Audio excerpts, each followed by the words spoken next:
Jujur saja saya mengatakan bahwa Muslim ini besar, pasti baik.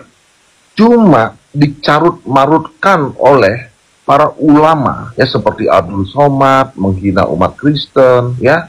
Ini menghina umat Hindu juga, bilang menyembah berhala, salib ada setan dan lain sebagainya. Ini udah kacau. Tapi umat Muslim mayoritas di Indonesia semua diam. Nah, kalau konsep Tuhan yang dibawa oleh Nabi Muhammad hanya mengacu umat kepada kezaliman dalam beragama, maka konsep Tuhan itu sendiri perlu digugat, perlu dipertanyakan. Jadi jangankan Nabi Muhammad yang perlu digugat, Tuhan itu sendiri, Tuhan yang dibawa oleh Nabi Muhammad itu sendiri perlu digugat. Kalau memang Tuhan yang dianut umat ini hanya membawa umat kepada kezaliman dalam beragama. Jawabannya sederhana, karena memang ajaran agama yang mereka anut adalah mengacu mereka sendiri kepada kebodohan, pembodohan, dan ignorasi. Ya kan, sikap-sikap tidak mau tahu. Sehingga kekerasan dalam beragama itu sudah tidak asing lagi.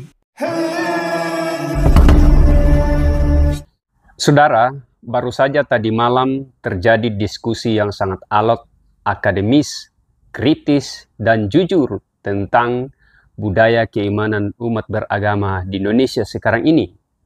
Yang mana dalam diskusi tersebut menyorot bahwa kaum mayoritas dinilai cenderung munafik dalam beragama dan menjalankan ajaran-ajaran agama.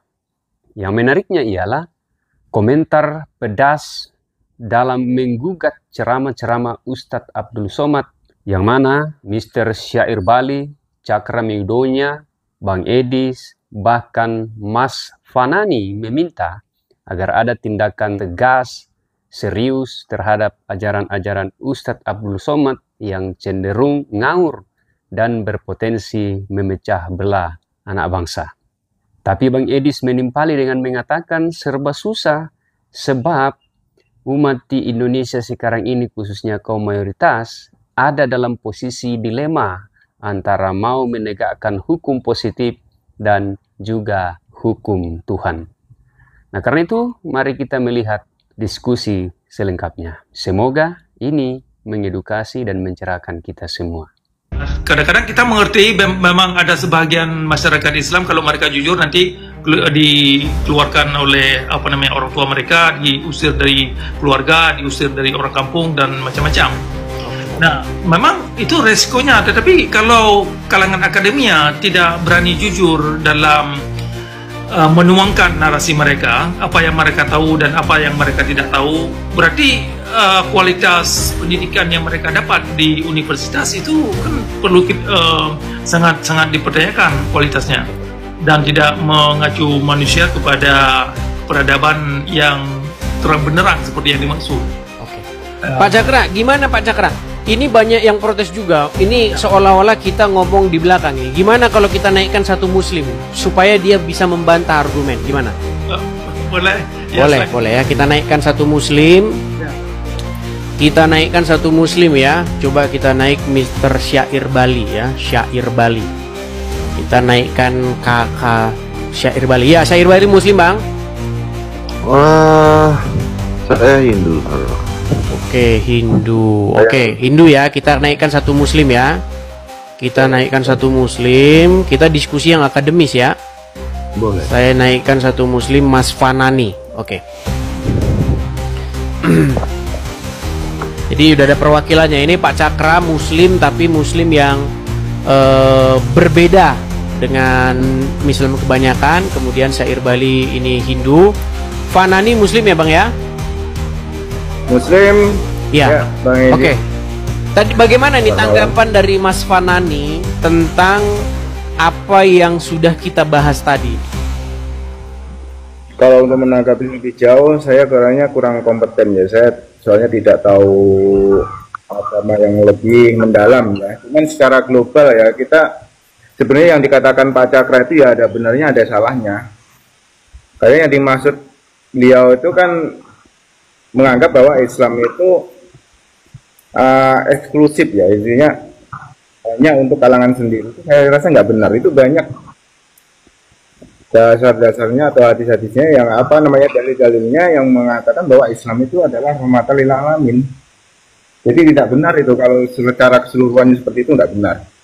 Mungkin dari apa istilah perspektif Pak Cakra mungkin seperti itu ya. Cuman kalau untuk secara umum tidak seperti itu saya rasa.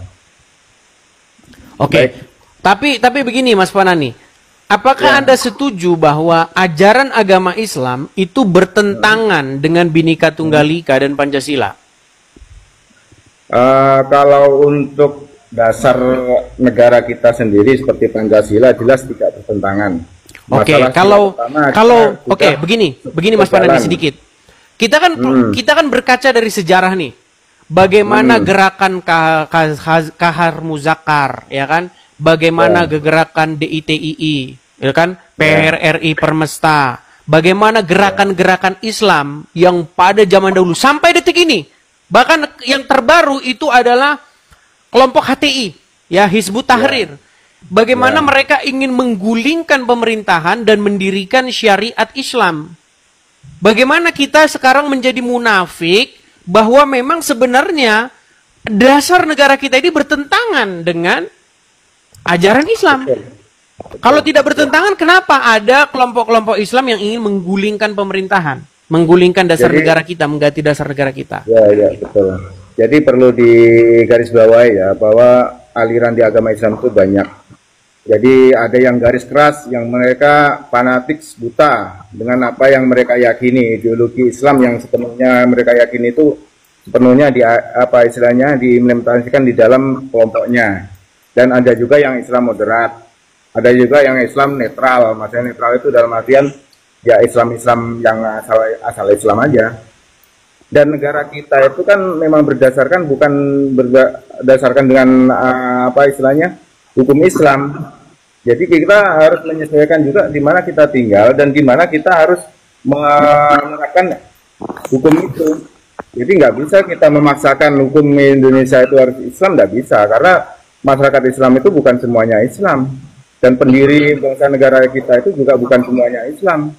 Itu harus dimaklumi kita sebagai orang Islam di Indonesia ya harus bersifat moderat lah. Ya, makanya kesimpulannya ya Pak Cakra, tadi sudah saya katakan bahwa memang seorang Muslim harus menjadi Muslim yang munafik.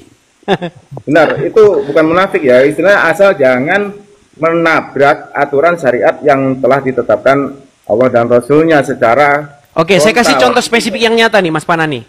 Ya. Menurut hukum Allah, menurut hukum yang ada di dalam Al-Quran, kalau seseorang mengganti agamanya, maka harus diapakan? Itu ada hukum semacam hukum di apa istilahnya, dipancung ya atau di apa namanya. Sementara sekarang apakah itu diberlakukan? Ya untuk Islam yang fanatik mungkin memperlakukan ya, seperti halnya di negara-negara yang bukan di negara kita kan bahas negara kita. Orang yang keluar dari agama Islam karena bertentangan dengan hukum negara kita. Nah, makanya saya bilang tadi Mas Panani bahwa sesungguhnya kalau kita mau jujur, hukum Islam itu bertentangan dengan hukum kita. Dan itu kita harus akui. Kenapa kita harus bermunafik? Ya, bukan masalah munafik ya. Kita itu harus moderat ya. Intinya kita harus juga jangan terlalu kolot. Jangan terlalu terlalu kolot itu. Padahal kalau kita merujuk kepada Al-Quran, barang siapa yang tidak memutuskan perkara berdasarkan yang diputuskan Allah, itu adalah orang-orang zolim. Begitu. Oke, coba kita minta tanggapannya dari yang lain. Mungkin Pak Syair Bali atau Pak Cakra mau nanggapi. Silakan. Oke, Pak Cakra atau saya dulu, monggo. Terserah. Silakan Pak dulu ya. Ya. Terima kasih Edis, Adinda sudah menaikkan saya. Jadi begini. Hukum agama di Indonesia dengan ada 5 agama itu kalah dengan hukum Indonesia.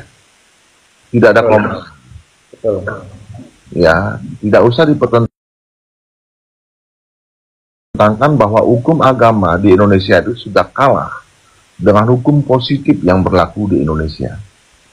Itu menandakan bahwa hukum Tuhan di Indonesia itu kalah dengan hukum manusia. Itu yang pertama. Yang kedua, ya, kalau menurut saya orang Hindu Jujur saja saya mengatakan bahwa Muslim ini besar, ajarannya pasti benar, pasti baik. Cuma dicarut-marutkan oleh para ulama, ya seperti Abdul Somad, menghina umat Kristen, ya. Ini menghina umat Hindu juga, bilang menyembah berhala, salib ada setan dan lain sebagainya. Ini udah kacau. Tapi umat Muslim mayoritas di Indonesia semua diam. Itu saya tidak suka. Sangat saya tidak suka. Ya. Jadi mestinya umat Muslim di Indonesia itu pintar. Kalau ada ulama yang seperti itu, mestinya bersuara. Ini akan merusak NKRI. Tapi itu udah ada dasarnya, Pak Syiar Bali. Saya tahu boleh berbohong, boleh apa, saya tahu. Tapi hendaknya hati nurani kita itu jalan. Kita berada di Indonesia. Hati nurani itu kita jalan. Kalau memang itu nyeleneh atau salah, mestinya bersuara. Itu yang saya harapkan sebenarnya sebagai umat Hindu di Bali. Karena kami di Bali dengan umat Kristen, dengan umat Muslim, kami pelangi yang indah di Bali. Begitu loh. Ya, tapi kalau tanggapan saya begini, Syair Bali. Kita itu sebenarnya hidup dalam kemunafikan begini. Apa yang diutarakan oleh ulama-ulama, masalahnya itu ada di dalam literasi-literasi Islam, begitu loh. Jadi sebenarnya yang terjadi begini, yang terjadi itu begini. Mayoritas umat Muslim itu mereka tidak tahu apa yang tertulis. Kemudian yang kedua, mereka ini hidup dalam sebuah dilema. Mana nih yang harus diikuti? Hukum Allah atau hukum negara? Ya kan? Betul yang Anda bilang bahwa karena kita negara Indonesia, maka hukum positifnya kan hukum negara. Sementara di hati nuraninya orang Islam, di relung hatinya yang paling dalam, itu hukum Allah yang harus dilakukan. Maka sebenarnya yang terjadi sekarang ini adalah sebuah pending. Sebuah pending kapan gerakan ini bisa betul-betul membludak. Begitu. Kalau saya sih melihatnya tinggal menunggu waktu. Begitu. Mungkin Pak Cakra mau berbicara. Silakan Pak Cakra. Ya, boleh. Begini, perlu kita ajak kawan-kawan semua, terutama orang-orang Islam, untuk bisa bercermin di depan cermin. Artinya, kalau agama yang mereka anut mengacu mereka kepada orang-orang jahat, apapun nama, apapun istilah, apapun argumen yang mereka buat, berarti ada masalah di dalam doktrin itu sendiri. Nah, kalau mereka menggunakan ayat Al-Quran, mereka beralasan dengan ayat-ayat Al-Quran dan hadis, berarti ayat Al-Quran itu perlu dipertanyakan kelayakannya itu sampai sejauh mana. Kalau ayat Al-Quran digunakan dengan sedemikian rupa dan mengacu umat kepada orang jahat, nah, maka Al-Quran itu harus digugat untuk dipertanyakan apakah itu memang tujuan Tuhan. Nah, makanya orang Islam tidak hanya memakai slogan, oh ini Al-Quran, kitab suci yang begitu hebat dan pulan-pulan ini adalah hukum Tuhan. Tetapi kalau makna yang dibuat itu adalah mengacu mereka sendiri kepada orang-orang dan golongan yang tidak baik, nah, itu perlu dipertanyakan makna yang mereka buat. Termasuk konsep Tuhan itu sendiri. Nah, kalau konsep Tuhan yang dibawa oleh Nabi Muhammad hanya mengacu umat kepada kezaliman dalam beragama, maka konsep Tuhan itu sendiri perlu digugat, perlu dipertanyakan. Jadi jangankan Nabi Muhammad yang perlu digugat, Tuhan itu sendiri, Tuhan yang dibawa oleh Nabi Muhammad itu sendiri perlu digugat. Kalau memang Tuhan yang dianut umat ini hanya membawa umat kepada kezaliman dalam beragama. Makanya saya sendiri sudah lama ini mengajak kaum Islam untuk coba mewujudkan konsep rahmatan lil alamin dalam hidup mereka itu bagaimana. Nah, apakah kalau mereka tidak mampu mewujudkan konsep rahmatan lil alamin pada diri mereka, itu perlu kita pertanyakan kendalanya di mana. Nah, alasannya apa? Nah, kemudian juga sama halnya pertanyaan yang sama kita tanyakan kepada mereka, kenapa Islam itu tidak bisa mewujudkan konsep rahmatan lil alamin? yang mereka ini akan pamer-pamerkan. Nah, kita perlu pertanyakan kendalanya di mana. Nah, kalau ada kandungan dari ajaran dalam agama Islam yang terbukti ada kaitannya dengan perbuatan kaum ulama, perbuatan umat yang mengacu umat kepada golongan tidak baik, golongan yang bikin kerusuhan, berarti ajaran itu sendiri perlu digugat, perlu dipertanyakan keabsahannya dan kelayakannya sebagai petunjuk. Nah, makanya tidak ada hal bagi saya sendiri ya, ini tidak ada hal yang tidak bisa kita pertanyakan. Harus kita berani mempertanyakan apapun yang perlu kita ingin tahu kalau memang kita ini ingin mencari kebenaran.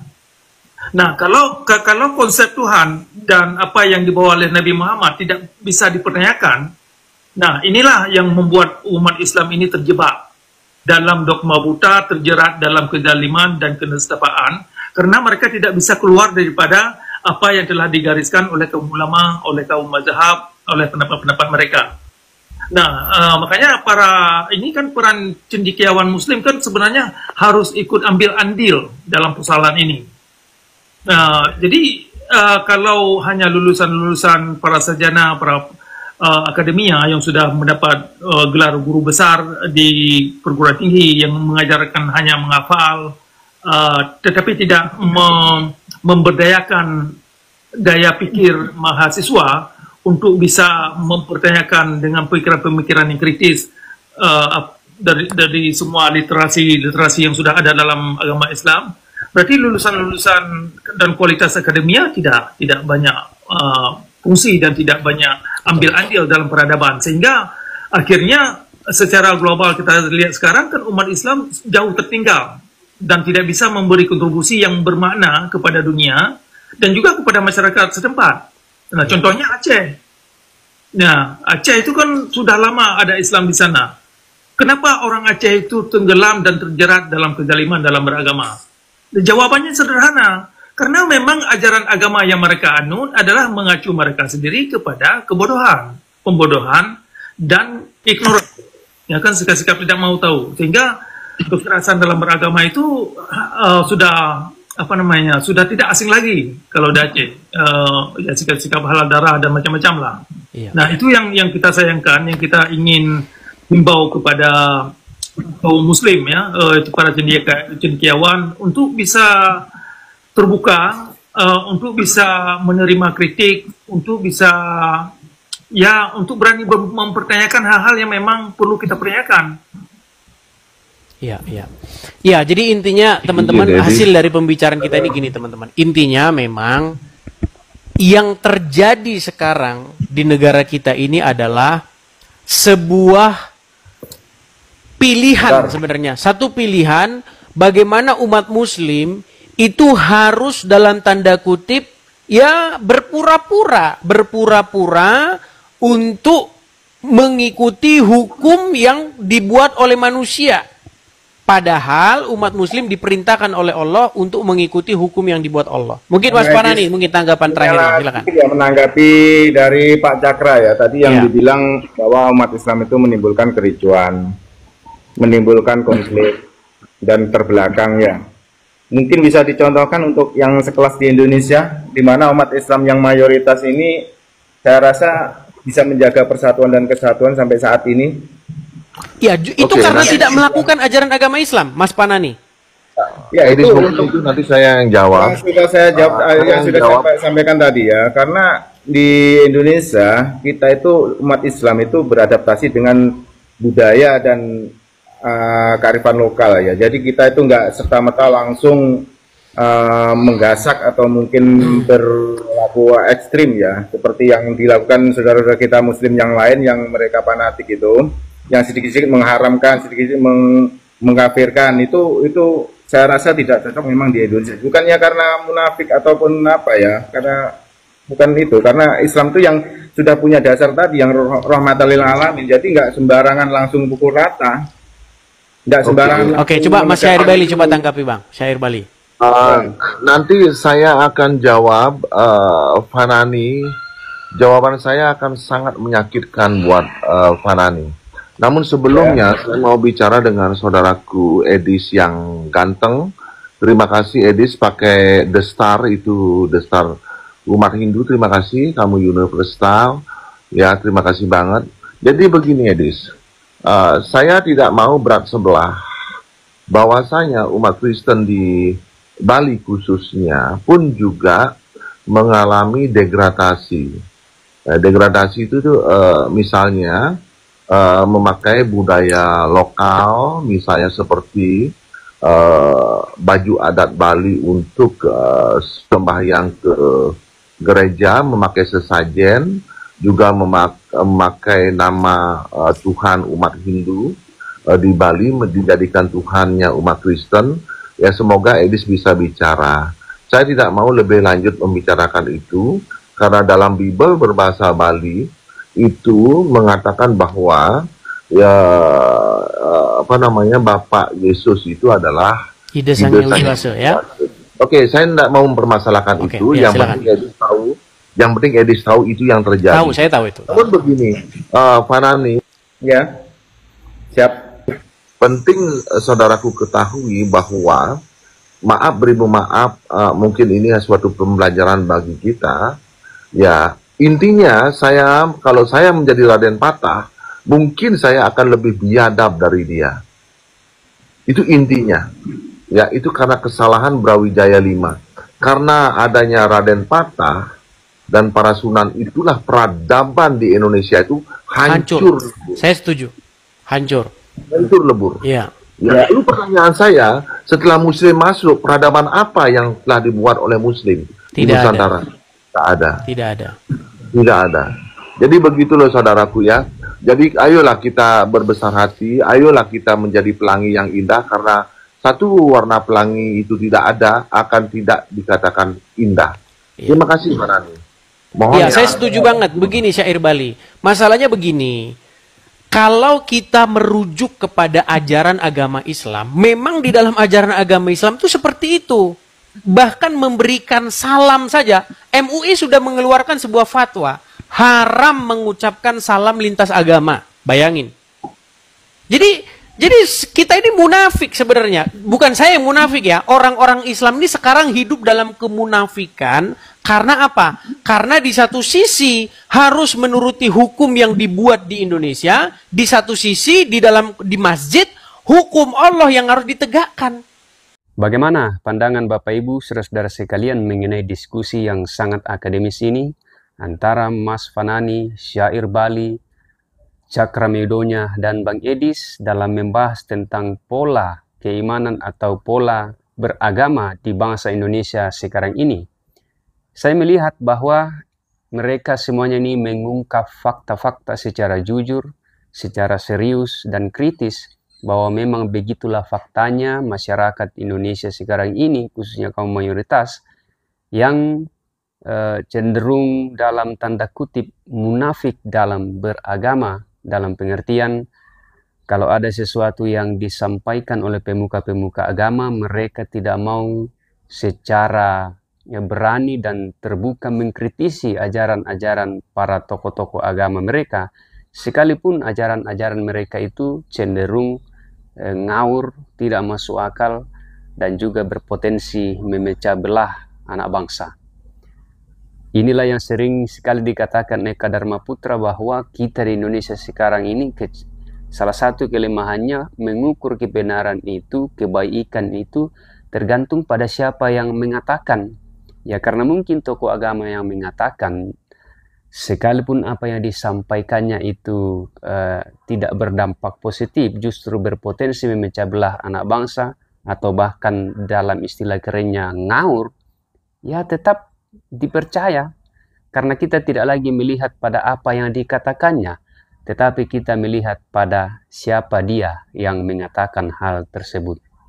Jadi sekali lagi, kiranya diskusi akademik yang baru saja dilakoni oleh 4 orang tadi itu boleh mencerahkan dan mengedukasi kita semua untuk semakin terbuka, jujur, dan kritis dalam menjalankan ajaran agama kita masing-masing. Jikalau agamamu masih mengajarkan kamu tentang membenci sesamamu, maka berhentilah dulu belajar tentang agama, belajarlah dulu tentang kemanusiaan. Saya David Sawun undur diri, sampai jumpa di lain kesempatan. Terima kasih untuk dukungan kita semua. Tuhan memberkati.